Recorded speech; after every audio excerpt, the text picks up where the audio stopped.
Good evening, Mr. and Ms. Internet, and all our ships at sea. This is Atari coming at you live and direct from the world-famous 405 Freeway in beautiful, sunny Southern California. This is the Freeway Forum. It's the time where I'm sounding off about the top stories of the day or so. And we invite your feedback and your comments. We'll all have a nice civil discussion here on the Freeway Forum. So, fun things today. Today is International Women's Day. Fantastic. Hats off to all you ladies out there for everything that you do. I am not being patronizing, hopefully not being patronizing anyway. No, I certainly don't want to have a patronizing tone, but, women are roughly half the population, and in many cultures they are slighted. They're treated as less than equals to men. I am an ardent opponent of that sort of worldview. I do believe that women are just as capable as men in most aspects. And I say most, and of course everybody's going to say, well, yes, and there's an example here. Yeah, okay. In the aggregate, yes. I'm not opposed to women having any job as long as they're capable of doing it. I am not opposed to women in combat roles in the military. I'm not opposed to women firefighters. I'm not opposed to any woman having a traditionally male job. The only thing I even really have to say is, as long as a woman can meet the physical requirements of the job, by all means, why not? Why the hell not? And certainly women need to get paid the same. Absolutely. Good Lord, why the hell aren't they? It's like 2017, and I still have trouble believing that there's such a thing as a glass ceiling. Now, of course, I'm not female, so I can't speak to that. I've never experienced that sort of thing, so I don't know. But I have trouble believing that it's there. But for those that have experienced those sorts of things, my heart's out to you. My heart's out to you, and I am there. I am there every step of the way to help y'all in any way I can. Spread the word and spread a good attitude. And you know what?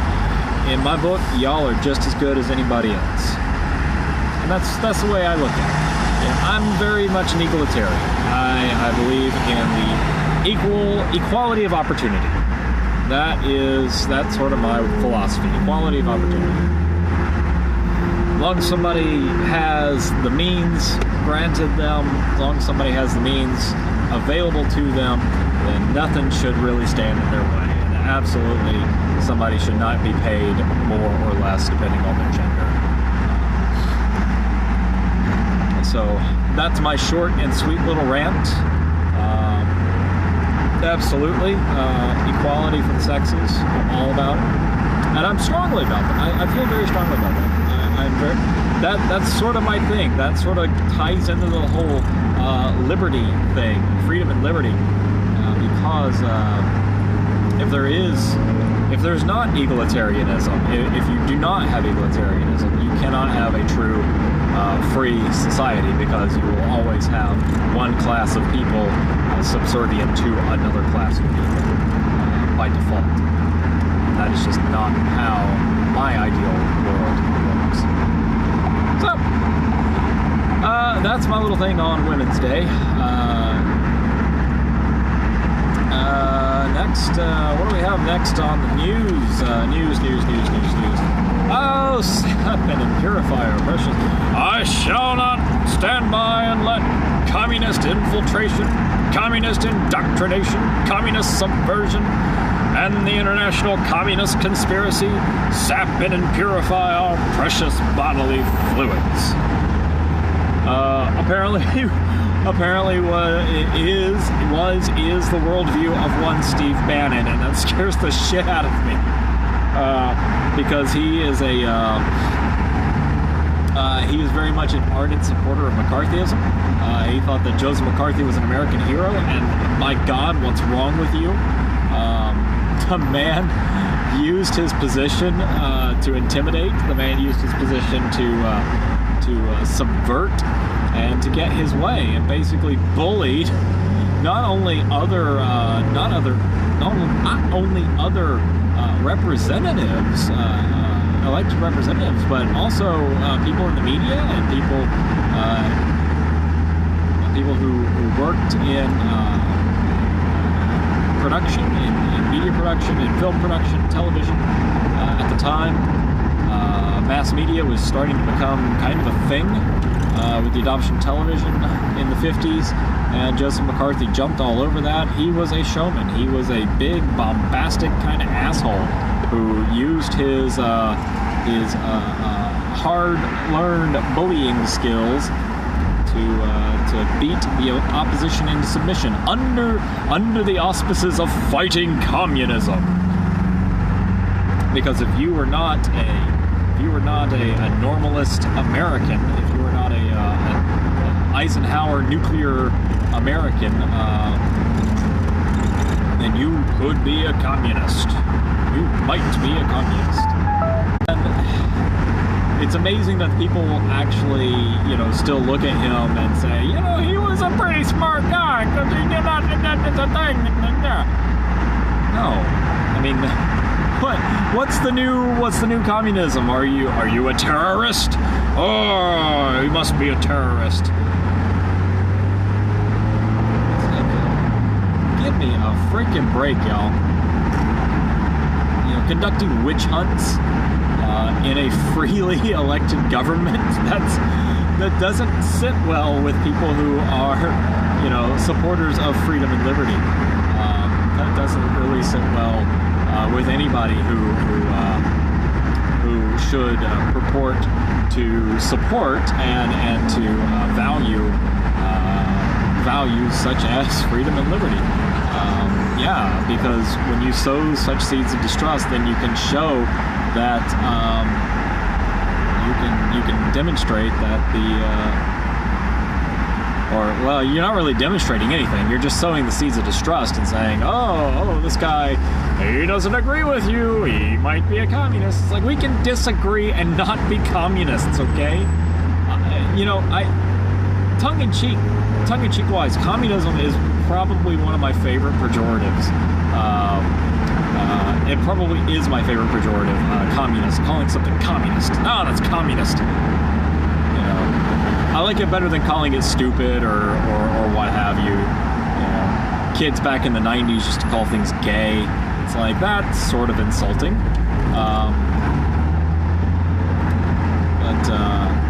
I guess by the same token, you could say, calling something communist could be insulting to communists, but I don't care. I really don't care. I do it in a tongue-in-cheek manner. I'm not, going out to say, communism. But, we are not a communist nation by any means, and I'm not a fan of Soviet-style communism. Not a fan of anybody-style communism. I'm okay with a live and let live sort of hippie commune kind of stuff, because they're not hurting anybody. They're just sort of self-sufficient and whatever. And communism as a societal, as an organizational sort of thing, as a way of organizing the society. Communism is not all bad in small groups, in small situations, but it has to be an egalitarian communism. That's where the trouble lies. It's hard to do egalitarianism and communism at the same time. I'm very much an egalitarian. Like I've been saying, I believe in equality for everybody, equality of opportunity, but not necessarily equality of outcome. I don't necessarily believe in equality of outcome. I don't necessarily agree with equality of outcome. But if everybody goes into it voluntarily and people have a way out, then by all means, if you're not hurting anybody, you're not hurting anybody and everybody's there of their own free will, by all means, go for it. Now, you know, as we've seen through history, that's not the way it usually happens. You build a wall to keep people in, not to keep them out, as we saw in Germany. Yeah, there's a wall there to keep them in. We don't want them leaving. We don't want them leaving communism. No. So anyway, so that's what communism is, or communist is one of my favorite pejoratives. It's probably my favorite pejorative just because it's so, it's just fun to say. Oh, that's a communist. So, yeah, so apparently Steve Bannon thinks McCarthy's a big-time American hero, and I'm like, oh, you sad, sad little man. Of course, this would come from somebody who is all about the extreme right-wing nationalist sort of worldview. Hey, look, it's Ponch and John.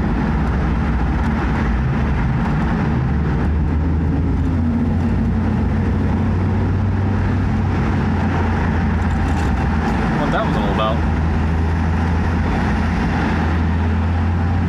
Got a kid hanging his arm out the window or something. He's like waving at a car, like, roll your window up. Okay.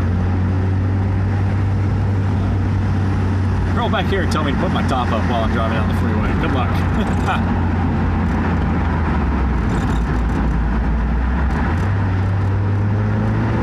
Last I checked, there weren't no law against it. Again it? Yeah, I forgot. Yeah, again it. So, yeah, so that's sort of the thing with Steve Bannon there. Oh, man. What hath we wrought? Next up on the list, what else we got here? What else we got going on? So speaking of President Scrooge and his idiotic wall idea, walls don't keep people out, they keep people in. That's what they're for. Anyway, so the new idea, of course, during the campaign, it was, we're going to build a wall and we're going to make Mexico pay for it. And then Mexico said, no. And so they're like, okay, well, we're still going to build a wall anyway because America. So now the idea, now the White House is either the White House or Congress. I'm sorry, I don't recall the article off the top of my head. This is in the Washington Post today. But the government is weighing, actually cutting funds to the Coast Guard in a brilliant flash of irony, cutting funds to the Coast Guard to build a wall, because that's going to work.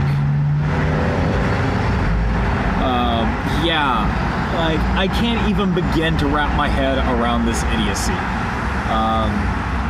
So the purpose of the Coast Guard, they're a military branch, they're a homeland military branch, that their purpose is to defend the shores from, they're sort of the last line of defense. I mean, as far as the original purpose in their existing. They're the last line of defense to defend the shores against foreign invaders.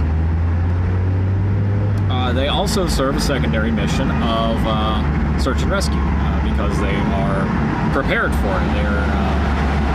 They have the resources to conduct search and rescue in the waters, in the territorial waters of the United States. They have the smaller boats, they have the smaller ships, and of course the aircraft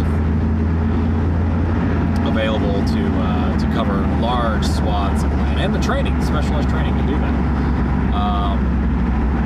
You're not going to get an aircraft carrier out there to patrol up and down. You're not going to get an aircraft carrier to patrol up and down the territorial waters of the United States. Then General Madison's going to say, "Hold my beer." because you could. I mean, theoretically you could. It's kind of a waste of resources to do that. That's why the Coast Guard is doing what they do. They have, Coast Guard cutters are pretty darn fast, and they're well equipped to handle small crafts. So, cutting funding to the military outfit that is charged with defending the shores in order to defend the border. Like, I don't know, it just sort of reeks of stupidity. Like, I mean, you can't make this stuff up. You cannot make this stuff up. This whole border wall thing is so ill-conceived. It's just a publicity stunt. And they want to get it done so they can say they got it done. They can say they did it. I mean, I'm gonna stand back and obstruct at every possible junction as long as I can. Because I don't believe that a border wall is a prudent use of our money. Certainly not a prudent use of my money. As a taxpayer, I disagree. I dissent. But yes, I do. Yes, I do.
Suspicion, then there should be no problem, and there should be no invasion of that privacy. And me, as an American citizen, I should be afforded a different level of, well, not necessarily a different level of respect, I guess, but me as an American citizen, I expect a reasonable level of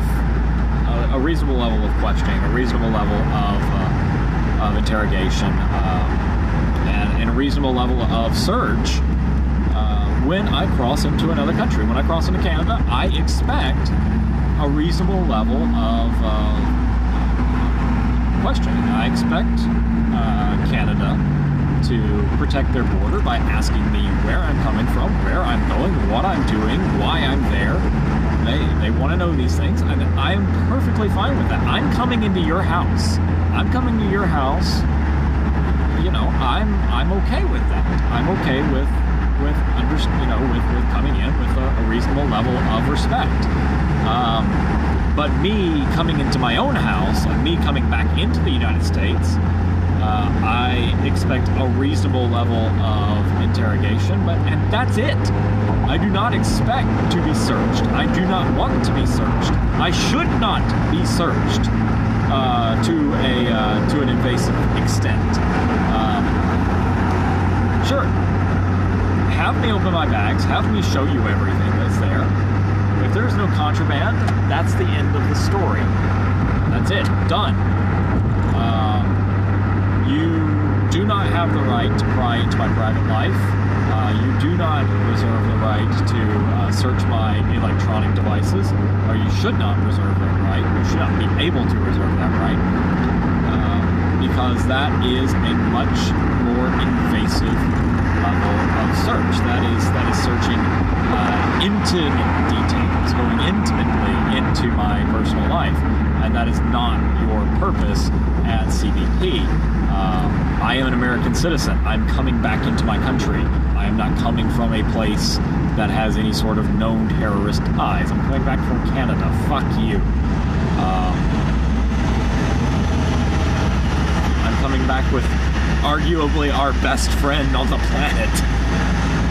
So to speak. You know, country-wise, you know, we're like best buddies. We're almost like, you know, the U.S. and Canada. We're sort of like siblings. We're like rival siblings, you know, because we have very similar,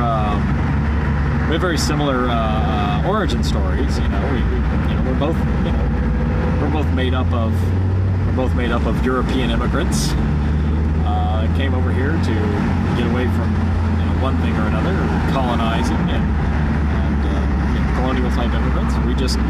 You know, we were the rebellious one. Quite literally, we were the rebellious one. So we rebelled against Mom and Dad. And we said, we're going to be adults on our own. And that's how the United States was formed. Canada, on the other hand, they just grew up. They just grew up underneath, you know, they lived at home for a while. They're the millennial kid. They lived at home for a while, and then they finally got to where they could move out on their own, and they got their own apartment. There they go. Versus the U.S., we're the rebellious punk rock kid. Your mom and dad, you don't know me. So that's kind of our story.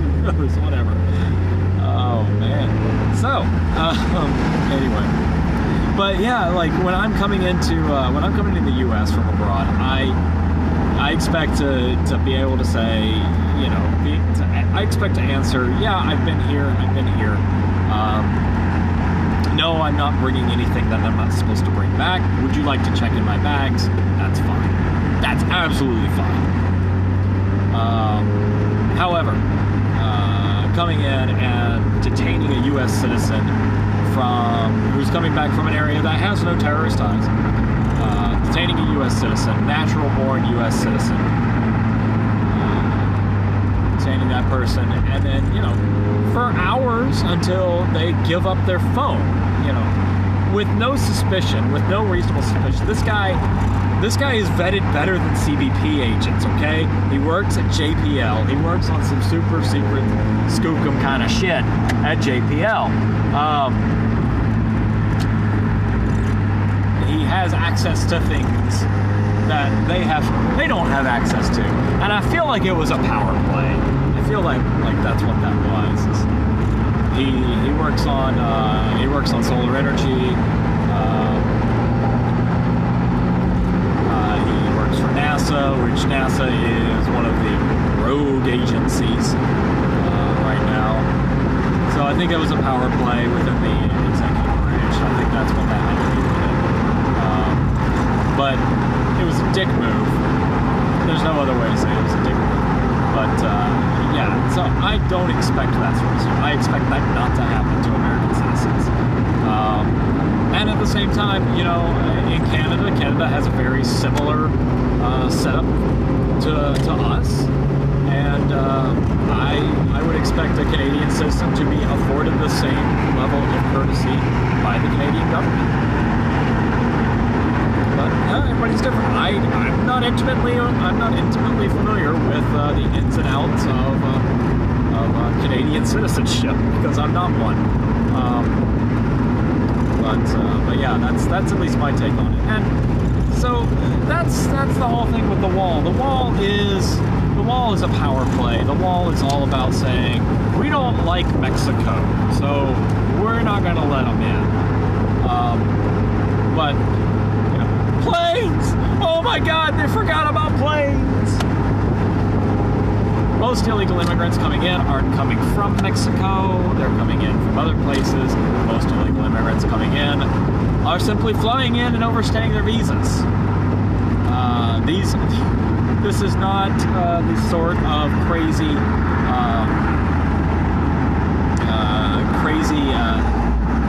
Alta California invasion that we were hearing about in the 70s and 80s, Lhasa and that kind of stuff. They want to come in and annex California for Mexico. It's like, no, that's crazy talk.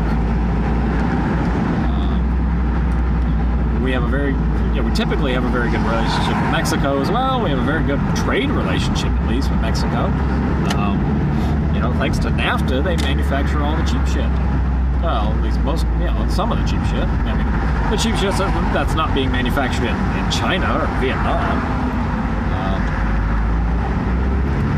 So, you know, and I want to keep manufacturing jobs in the United States. I want to keep my people happy. I want to keep them with jobs, but at the same time, you know, you can't hold back progress when jobs are being automated. You know, you got to learn to do something else. You just have to. You have to evolve. You know, eventually, jobs like mine are going to be automated. You know, with what I do, you know, designing these systems. You know, an algorithm could replace that. It could already. It just hasn't. Knock on wood. I don't think my boss is that bad. I don't think he's that money hungry or cruel. And be like, you're being replaced by an algorithm now. I don't even think he knows what an algorithm is. Anyway, so which is, you know, why you have to have a backup. You have to have something else that you do. And that's what I do. I talk. I talk a lot. It doesn't do me any good, but at least it's practice. And I edit videos and I make videos, and then again, it doesn't do me much good, but it's practice. So, pardon me.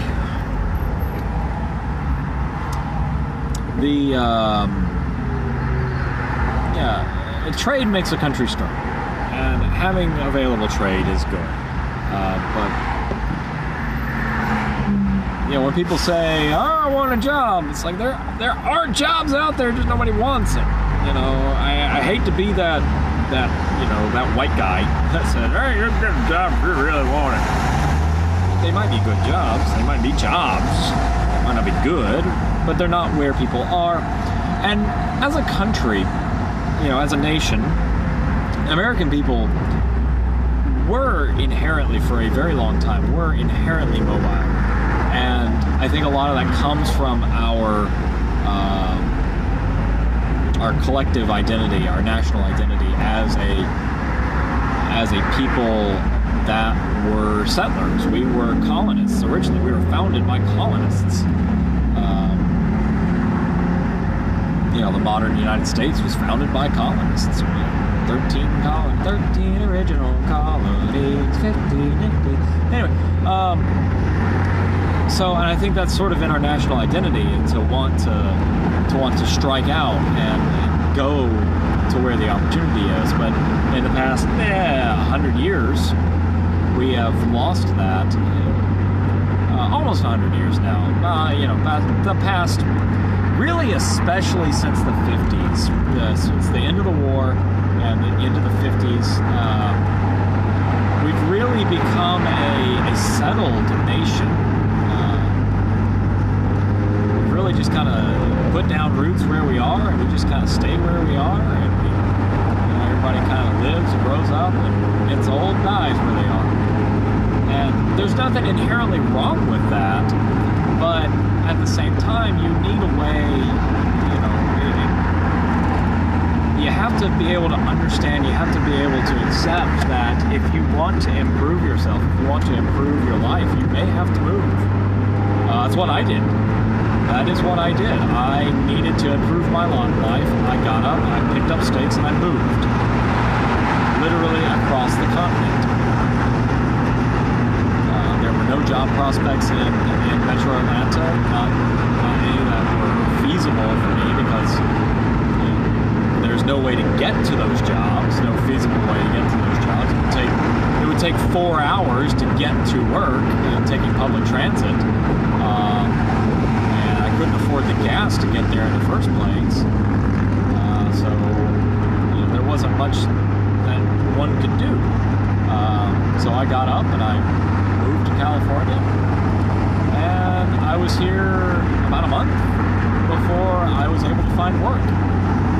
I found a job that I could get to on transit. It didn't cost me very much to get there. It's like $2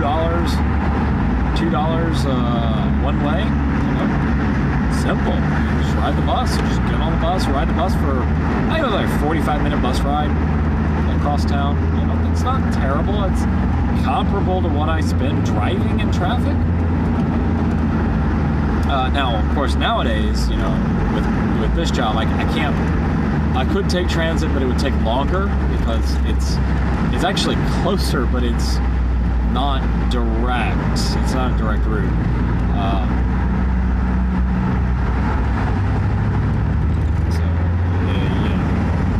Where I was, I just got on the bus, and the bus actually just went straight down one road, and there you go. But nowadays, I can't really do that. Especially when I have to cross county lines, it just becomes kind of a pain. You got to change systems. It is a pain, and there is a problem inherent there. There is a problem inherent there, but it's a problem that Los Angeles is aware of, and that they are working on. But anyway, that's about all I got today. Thank you all for watching. Please subscribe if you enjoy this. Give it a thumbs up, give it a like there. Tell your friends about the Freeway Forum, and of course all the other videos you can find at youtube.com/theairbornesurfer. Check it out. If you like what you see, absolutely give it a thumbs up and subscribe, and drop a little comment in the doobly-doo, and tell me what you agree, what you disagree with, and we'll play with that. And I'm always eager to respond to comments. And of course, you can follow along on Twitter at Airborne Surfer. Of course, here on Periscope, periscope.tv/Airborne Surfer. And eventually you'll find me on the Facebook if you look hard enough. And of course, there's always airbornesurfer.com. That's all I got for today. We'll talk to you guys again soon, and until then, tally ho, y'all.